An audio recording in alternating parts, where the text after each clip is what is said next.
We're talking the Grammy Museum's The Power of Women in Country Music exhibit right here on the Music Universe podcast. Buddy, it's like my invisibility cloak. Well, you kind of invisible with that background. Floating. What you got? Yeah. Well, I kind of wanted to do a reveal because we didn't really post this on social media, but it turns out I wore like the perfect thing for this interview today. Blam! There you go. My Awesome. pink and gray Cobalt Manuel, which goes really, really well. Talking with Kelsey Kelsey Goelz. I'm messing up words today too. From the Grammy Museum, associate curator. And her favorite artifact in that Power of Women in Country exhibit is a pink blazer. And you'll have to find out who the artist is when we get into the interview. And she also talks a little bit about Manuel. Now, in the interview, you want to pad my ego. See, I try not to be an egotistical person. I try. And then things happen. Because I'm like, because she goes, well, yeah, and there were booths made by Manuel Cuevas, who's a country couture designer, designs for everybody. And I'm just smirking because I'm not going to say it that I'm wearing Manuel. You were going to say it. You were going to say it. No, I was not going to say it. I wasn't going to tell her till the end. I didn't want to make it about me and about what I was wearing. This is about women in country music. And you went, yeah, well, that's the shirt. It's Manuel. And I'm like, oh, darn it. Okay. So we talked about it.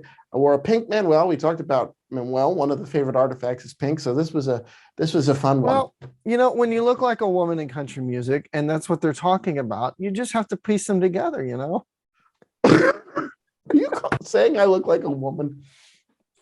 I'm just messing with you. It's an awesome shirt. No, I look like midlife crisis Caillou. You're the one with like shoulder length hair. So I don't want to hear it. The power of women in country music. It's an awesome exhibit that has artifacts from the last 100 years of women in country music. It opens May 27th at the Grammy Museum and it runs through October 2nd. And there's actually a really neat grand opening with Leanne Rimes, which is a separate ticketed event.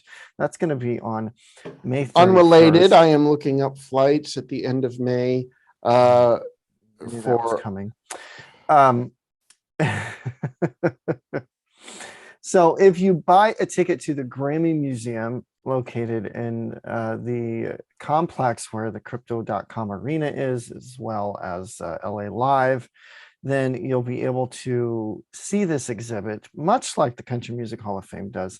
The Leanne Rimes grand opening event will be a separate ticketed event, and you could go to the Grammy Museum's website for that. We've got the link as well in our text to accompany this audio and video. Kelsey Goelz with the Grammy Museum. Welcome to the Music Universe podcast. How are you today? Thank you so much. I'm doing great. So happy to be talking to you guys today. Oh, absolutely. We've got a big exhibit coming up with the Women of Country. Tell us about what inspired it and what your role is with it. Yes. So I work at the Grammy Museum in Los Angeles. We are opening the Power of Women in Country Music exhibit here on May 27th. So this is an exhibit that we curated back in 2018 and opened at our museum in Cleveland, Mississippi, Grammy Museum, Mississippi. And since then, it's also traveled to the Woody Guthrie Center in Tulsa, Oklahoma. And over time, we've had the opportunity to expand upon it. And at those various stops, we've also localized it so we can speak about artists from Mississippi, artists from Oklahoma. And here in LA, we are going to spotlight some of the next generation of women in country music, some of these new acts that are coming out. So my involvement has been growing along the way. And now that it's in LA, I've just gotten to really immerse myself in country music made by female artists. And it's really exciting because we take a chronological approach. So we're covering about 100 years of history, starting with the Carter sisters in the 1920s, putting down the very first country tracks by women And then we take you all the way through to this past Grammys that happened a month ago. Yeah, so it's called The Power of Women in Country Music. And like you said, it's that journey. I mean, women, I don't think, and I think it's been like this for every genre all the time, it doesn't seem like they get enough credit in country music. Right. And that's another one of the reasons why we did this exhibit. I should have said that before. So there was a study done and it showed that only 10% of radio play on country radio was female artists. Oh my gosh. Right? Well, So you hear that and it doesn't really match up because these women are selling out stadiums. They are headlining festivals. They are winning Grammy Awards in multiple categories, album of the year even. Mm-hmm. So where's the disconnect? Like they're breaking streaming records. So we wanted to really shine a light on how they have always been a part of the genre and always been kind of breaking down barriers within the genre. Yeah. And that's why they're so powerful to country music. And what will be interesting with that chronological order to me, because this is a belief I hold, and I don't know if you've found any truth to this in the research you've done for this exhibit, but it's almost like the women of country music of yesteryear, your Patsy Clines, your Tammy Wynette's, they had such strong, powerful songs that if a man did those songs today, you go, oh my gosh, that's amazing. But women were doing those songs. And so I feel like over time, it became to where it was only 10% of women in country music on country radio, because going back generations, women have had the most powerful songs in country music, bar none. The most heart-wrenching, the most vivid, the most gut-wrenching stories. And yet somehow we've ended up to where they're only 10% of the radio play. And that doesn't make sense at all. Exactly. I think you're spot on. It's something I've been trying to prove with this exhibit through these ladies' stories. Mm-hmm. Because you're right, like the heart-wrenching, like the songs about heartbreak, the songs about motherhood, like they are just so emotionally powerful. And then moving into the 70s, you have Loretta Lynn singing about the birth control pill. And Dolly Parton writes about a 9-to-5 workday. Like they are tackling these topics that got them banned off the radio at times. And then fast forward to Casey Musgraves, she's singing these anthems that the LGBT community can really be identified with. And I think they're fearless in their lyrics. And they know exactly what they want to say and who they are, and they have to fight to release those songs. They don't want to be kind of, told by the genre and like the powers that be that they can't say certain things. Exactly. And maybe that has held them back. But they stick to their guns and they make sure they're saying what they want to say. Yeah, absolutely. Because it definitely seems like a double standard with that, because 2008 or so, Eric Church released Smoke a Little Smoke, and you never went there on especially mainstream country radio. But then Casey comes out with, kind of go do your own thing type song, and a few years later, and never gets radio play. Right. Yeah, total double standard. But I think they're super resilient. And it's crazy that we're seeing it with the Caseys of the world now, because 30, 40 years ago, Dolly was going through the same thing. And like Reba was told she had to look a certain way on her album covers. And, maybe they conformed to that ideal for a female star. But then once they got that credibility and they showed that they are amazing artists, they kind of got to strike out on their own and do what they wanted to do. I have to say, looking at this list here on my phone, you didn't miss a single thing, a single person, a single era of country music, from all the way back 100 years ago, Carter Sisters, like you talked about, to even Danielle Bradbury, who is up and coming. We just spoke with her at the CMT Awards. I mean, how do you make the decisions about who's going to be featured, what's going to go in the exhibit? That part is really hard. We're limited by like the space. If I could fill this whole entire museum with the women of country music, I would. But there comes a time when we need to make those tough decisions and like just show kind of exemplary examples.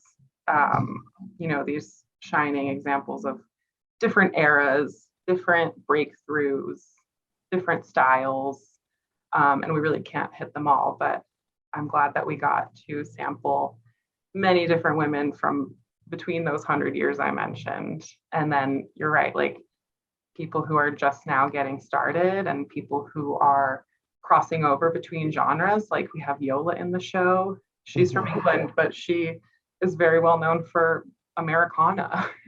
She's playing country songs. And I think those stories are really interesting because you get to see where all these different influences are coming from and how some of these gals maybe didn't grow up with country music, but they found their way there. And then they got to bring those influences with them and kind of change what you would expect the sound of country to be. So that maybe now or in a few more years, like we'll get to see this great, diverse kind of new genre, new melting pot.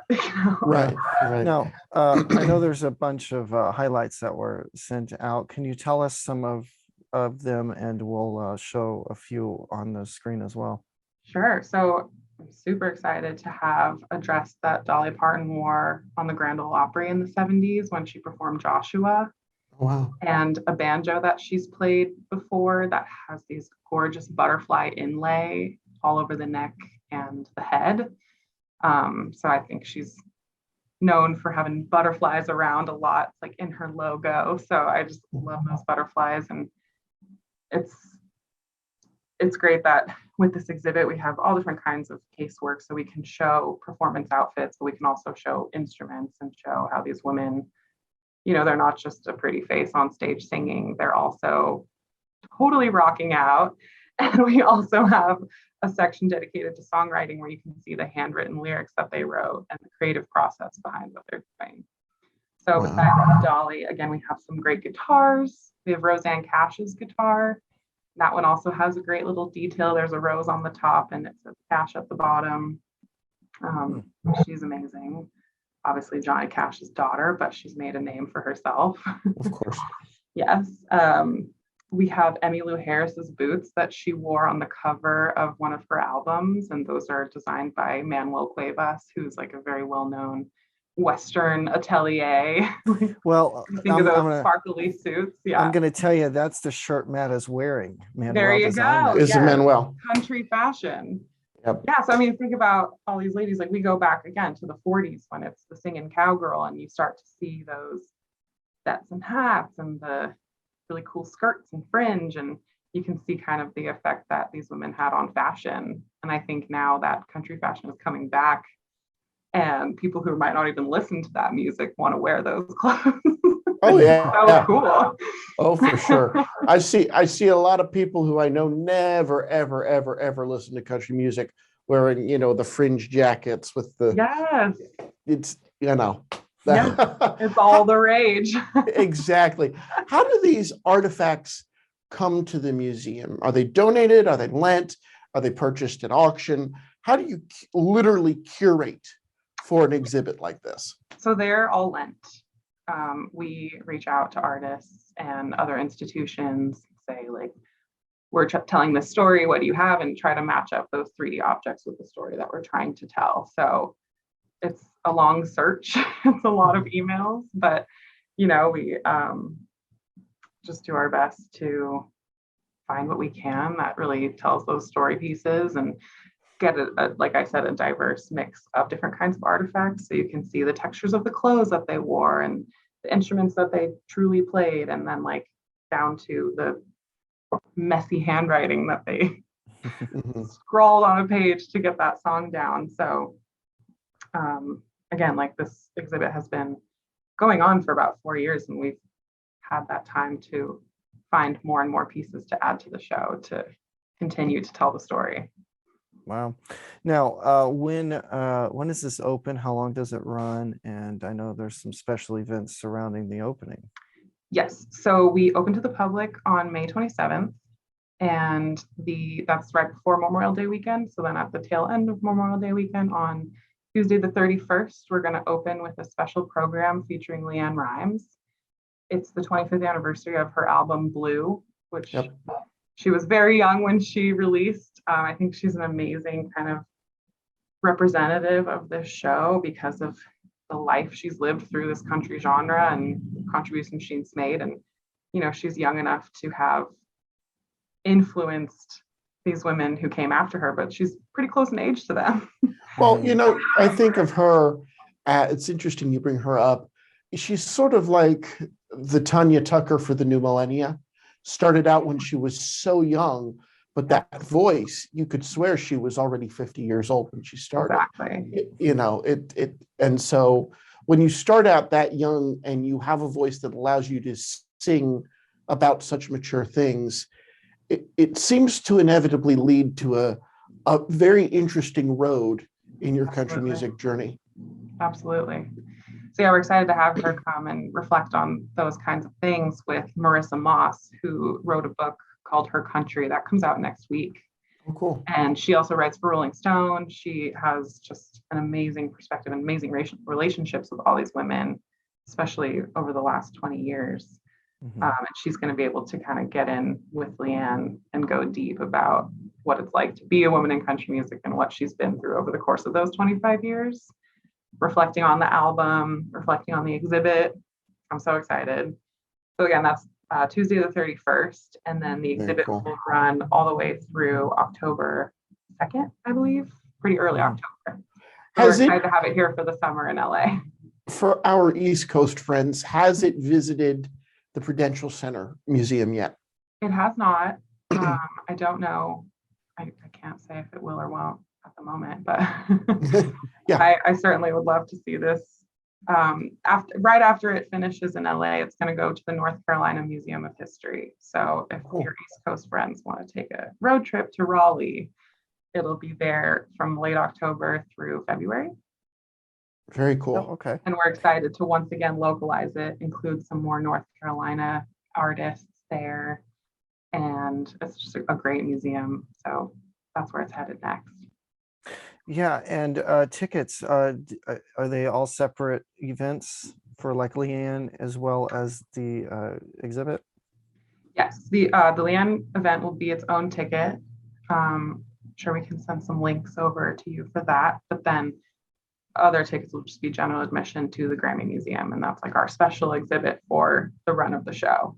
But by purchasing admission, you get access to the rest of our galleries as well. Very cool. Right. Yeah. Just out of curiosity, are you going to have any special curated merch to go along with the country show? Yeah, we're working on a t-shirt and a tote bag.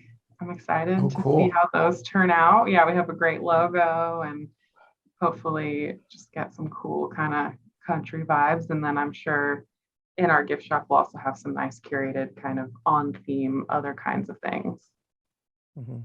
Because of course, by showing your support for women in country music, you're also supporting the Grammy Museum, supporting the efforts of preserving this music history. It's such an important genre.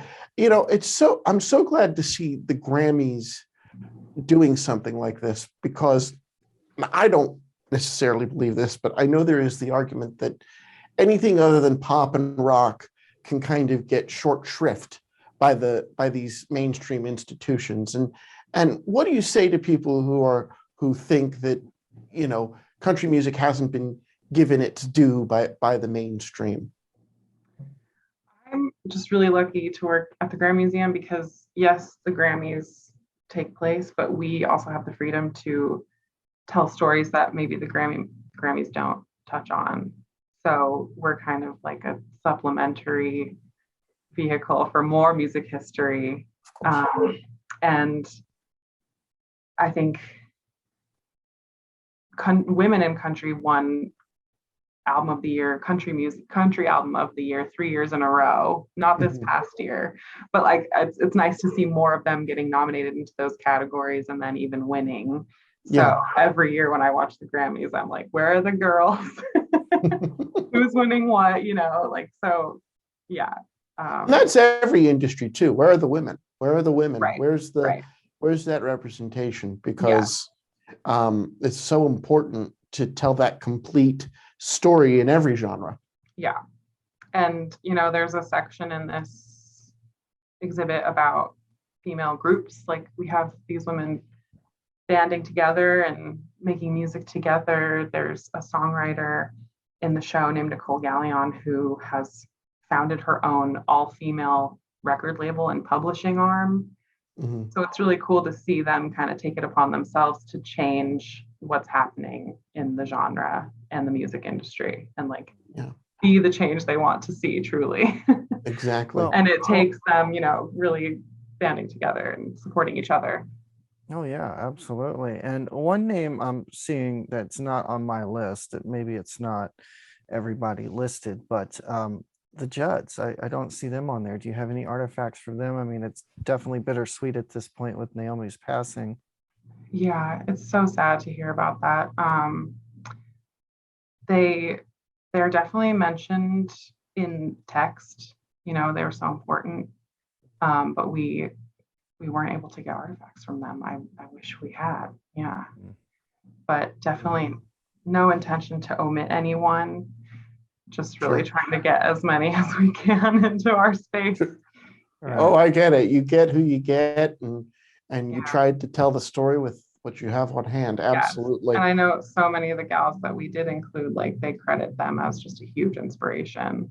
So Oh yeah, definitely felt, if not seen. they picked country music up for women and carried it from the 80s into the 90s. Yes. And their legacy is going to live on in the music. And what happened with Naomi is a shame, but they were just inducted into the Hall of Fame. So Right. that legacy is pretty well looked after. Absolutely. Absolutely. Yeah, my heart goes out to that family right now. Of course. Yeah. Now, before we let you go, I mean, I know where the Grammy Museum is, but maybe those that are listening or watching don't. Could you kind of tell them how they can get there? Yes, we're in Los Angeles, downtown LA. We are right on the corner of Olympic and Figueroa, if anybody knows where that is. But it's in this kind of entertainment center of LA Live. So we have the Crypto.com Arena, the LA Convention Center, the Microsoft Theater, and we're right next to all those. So there's lots to do down here. You should definitely come by and maybe stay for a concert. Very cool. We'll end with this question for you. If you had to pick, I know when you're involved in something, it's like picking your children, but do you have a favorite artifact or section of the exhibit? Or if you want to narrow it down to, like I said, an artifact, would love to know what is held dear to you personally. Yes, I will say that butterfly banjo again is just stunning. One of my favorite artifacts that I got the chance to bring in is a hot pink fringed blazer that Wanda Jackson wore. And I think she's so cool because she started off with country music, and then, she was friends with Elvis, and he said, you should try rock and roll. And she was not sure, but she did. And that was like the birth of rockabilly. And she also kept going back to country and recording country, but also really paving the way for women in rock and roll. She moved on to gospel. I think she's just such a trailblazer, so cool, and one of those great crossover stories.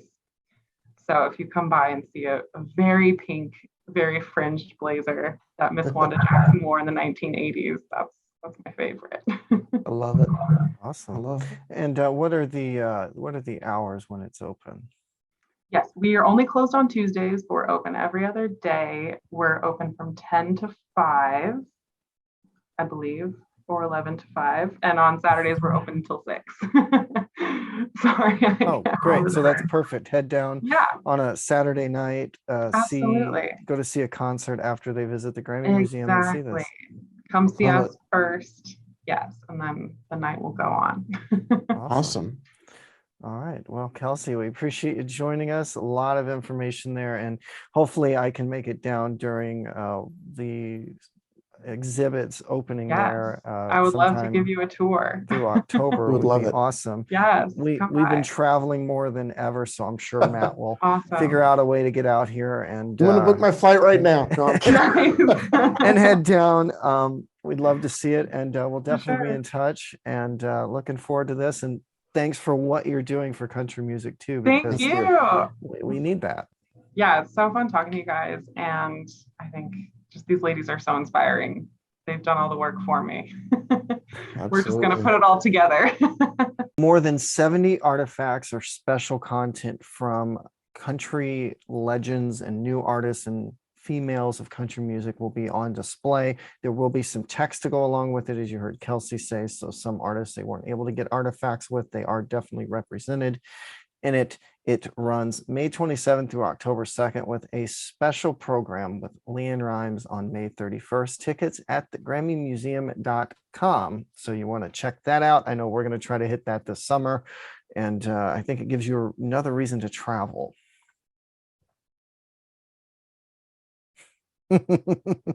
Those that are listening and can't see Matt's eyes rolling, that's what he does now when he's my eyes aren't rolling, they're shifting. There's a difference. I'm shifty and scheming right now because I want to go to that Leanne thing. Yeah, I know that would be a good one. Yeah, but you'd have to drive into LA and pick me up from the airport in Los Angeles for once. We're not going to argue about that on this show. We'll do that off air. No, but this man is so afraid of traffic. I'm not afraid of it. I don't like it. And you've ridden with me enough. You understand why. That's why I said you're afraid of it. I'm not afraid of it. I don't like it. Big difference. But I actually have to be down there this weekend for Eric Church, which we'll recap on another show. And unfortunately, it's not I'm going back. Yet. I'm going back as of this airing. I'm 4 days away from going back to a particular place that I said to you on the phone the other day. I said, we can't go anywhere together because then at least one of us ends up going back to where we were. Okay. I left Vegas in February thinking I wouldn't see you until San Diego. Then we got Billy Joel and I had to come back to Vegas and we did a little bit of back and forth for that. You're thinking, because we did one weekend was the Garth concert. The next was the George Strait. I come home 10 days later and we find out. And then 10 days later, I'm back in Vegas. And you pointed out we were there 3 out of 4 weekends in the shortest month. Okay. So flying back, we go to Nashville, have a fantastic week and a half in Nashville. It was a fabulous, fabulous time. And then there comes an event with a lot of the people that we know for the late Jeff Carson, who was a Franklin police officer and, of course, a country music, 90s country music artist. And it actually benefits the Franklin, the sort of beneficial arm of the Franklin Police Department. So my dad, having been an officer for 35 years, recently retired, I'm like, okay, this is special to me. It's going to be a special day. I'll go down and I'll do it. So I'm hopping down on the 10th, doing the thing that night, staying until the 12th, and then coming back up the coast. So, like I said, I can't travel with you because there's always a reason to go back to where we just were. It's like once you start, you can't stop. But speaking of museums and things, first, the Judd's Hall of Fame induction. We have that up on our site. The whole thing, Ricky Skaggs' speech, Ashley and Winona speaking, Ashley on behalf of their mother. Very, very bittersweet is the way to categorize that truthfully. I think it's the most pure meaning of the term bittersweet, because as much as it was about the loss of Naomi the day before, they still celebrated getting into the Hall of Fame. And it was still a celebration, and it was still a special moment for Winona. She managed to crack a joke or two, her smarmy wit ever intact. So that was beautiful to watch. Beautiful to watch. Yeah, it seems surreal, because we did not get to see them at the CMT Awards in person as we were being shifted around due to the weather, and their performance had been pre-taped 2 weeks prior to that. But it's just so gut-wrenching to have heard that. And then the tour that they had announced that nearly sold out of all dates, wondering how they're going to pull that off now. Wonder what's going to happen. But, thoughts and prayers to Winona, Ashley, her husband, Larry, everybody, that whole family just dealing with this. And hopefully, they'll find peace with it. And I loved when Ashley said, please do come see Pop. You can tell that that they were in a room full of their peers and their extended family of country music lovers. And Yeah. I'm going to say this is going to sound horrible, but I never knew how, I guess close isn't the word, but I'll say close to the country music world Ashley was, because she's such a political activist. She's an actor. I didn't really think that would be her bag, but they treated her like family, like anybody else. It's country music. It's Nashville. That's the way it works there. That's the way it is. And so it was beautiful. And then just a few days after that, we get probably the most validating rock hall inductee list of my time in in music journalism, especially. But that's kind of basing it off of our friend and the person you listen to, Eddie Trunk. Mm-hmm. All the people the top two people he really championed: Pat Benatar, Judas Priest, finally in the Rock Hall. Yeah. And didn't Judas Priest, weren't they one of those that's like, we'll never get it, we've pissed off too many people? Yeah. Aren't they the ones who were politically at odds? They've been nominated twice before, and I don't know the politics that goes into it or the background, to get nominated, but there's a committee, but there's a separate committee for some of the other honorees, like the award that they're being presented, and they're finally in it. And I was reading that Rob Halford, who led the group and co-founded the group, said that everyone from the past of the band is welcome. They have not reunited with KK Downing for quite some time, and they're looking forward to this. I think they're all going to attend. That's just my assumption based on that interview. At least they're all invited to attend. They're all invited to participate in whatever they're going to do. That is later this year, in November, and looking forward to them actually being in there. That was a topic of discussion as one of our Vegas trips when we were listening to Eddie on Sirius XM. They had just put out the nominees. So I have to say, I think they've done a pretty good job of offsetting the ruckus around the Dolly Parton nomination. Yeah. If you get two titans, and they even probably earned putting Eminem in there. And listen, when you have all the black artists, not saying Eminem, not looking back on Eminem's career and saying, yeah, it was cultural appropriation. And they're saying, no, he's the greatest rap artist of all time, is a white dude with blonde hair. Yeah. A guy named Marshall is the best rap artist of all time, according to some pretty major black artists. Yeah. Yeah. Okay. That's earned. Maybe not necessarily on the first go round, but they did it, whatever. So now the question I have is, could the Country Music Hall of Fame get away with the same thing? Could the Country Music Hall of Fame induct the Eagles? Oh, yeah. I think the Eagles, absolutely, because they were on the fringe of country rock. Even Skynyrd. I honestly don't know the history of Lynyrd Skynyrd's in it.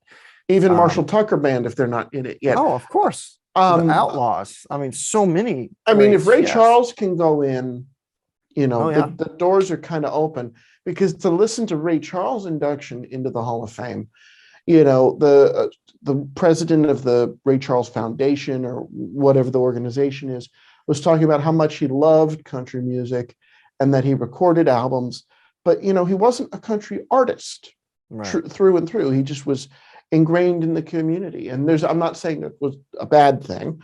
I'm saying, here's somebody who was inducted, and his contribution to country was mostly cover music.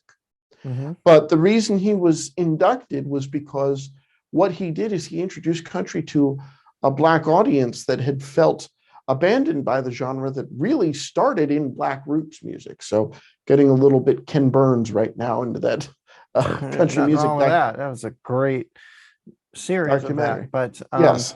I don't see Eminem going into the Country Music Hall of Fame. I don't know many people that cite him for that. But based on what we've learned with the I'm Rock talking about Hall, the Eagles and Ray Charles, but go right, ahead. right. But based on what we've learned about the Rock Hall, I should say, because everybody's like, well, it's rock and roll Dolly, Eminem, none of those people belong in it. It's as they've come out and said, and I think Dolly learned this, and that's why she kind of retracted her nomination with when she initially declined it, then she retracted declining it, is Yeah. because it's the culture of it and it's the influence. She's had such a great influence over people. And I honestly think, I've seen articles from other sites where, so and so who's a metalhead or in the rock community, I commend Dolly for doing this. Rob Halford said he wants a selfie with Dolly Parton now. Is and Metallica I think in she, yet? I believe so. I don't have all the notes in front of me, but with Dolly, though, she's kind of the savior for rock and roll, so to speak, as saying, I don't deserve to be in this, at least not right now. Let me put out a rock record. And then it drew, press and everything. And then the votes had already been coming in to them. They've been coming in, but the ballots were out. So what I think happened is Right. the voters fell in love with her and were like, you know what? People have been playing politics with us for years. Here's somebody who's so taken aback by it, so genuinely taken aback by it. We're going to put her in because she's not playing the game. Well, she's not trying to play us. She was being rock and roll. She's being genuine. That's rock and roll. We're going to put her in. So I think she got herself in by making that statement. Not saying that was her intention, but I think her statement drew unnecessary attention that then made people go, wow, that's how authentic she is. She deserves it. Yeah, I agree. I think a lot of people voted because she was like, no, I shouldn't do this. Most people vote for me or stay silent or, whatever, but I commend them. This is a great lineup going in, and the full list is at our website, but you also have Carly Simon and Lionel Richie and just all kinds of people that are going in this thing. And that'll be November 5th, I believe, in Los Angeles, and HBO Max will air it as well as Sirius XM. Awesome. Well, for the Music Universe podcast, I'm Matt. And Buddy, thanks for listening and watching. And be sure to check us out at themusicuniverse.com and follow us on socials at The Music Uni, and hit tmupod.com to subscribe. Take care.